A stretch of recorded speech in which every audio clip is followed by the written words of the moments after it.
আরে অয়ন না, কলেজের নাম করে এখানে কি করছে? কি রে, তুই এখানে কি করছিস?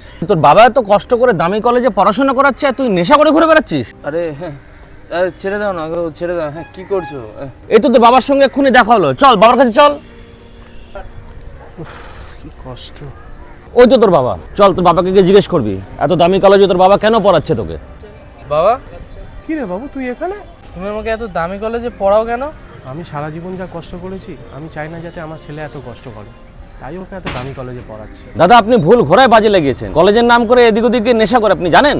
দাদা আমি সবই জানি, ও সকালবেলা লেটে ঘুম থেকে ওঠে আর রাত্রিবেলা লেটে ঘুমোতে যায়, আর বন্ধু বান্ধবদের সাথে নেশা ভাঙ করে, এটাও আমি জানি। আপনি সব কিছু জেনে ওকে কেন কিছু বলেন না? আমি আমার বাবা হওয়ার কর্তব্য পালন করছি, ওর উপর আমার অনেক ভরসা ছিল, ও যাতে মানুষের মতন মানুষ হয়। বাবা মা জন্মের সাথী, কিন্তু কর্মের সাথী না। কর্ম যদি খারাপ করে, ফলটা ওকেই ভোগ করতে হবে। বাবা, আমার জীবনে অনেক বড় ভুল হয়ে গেছে বাবা। বাবা আর হবে না বাবা।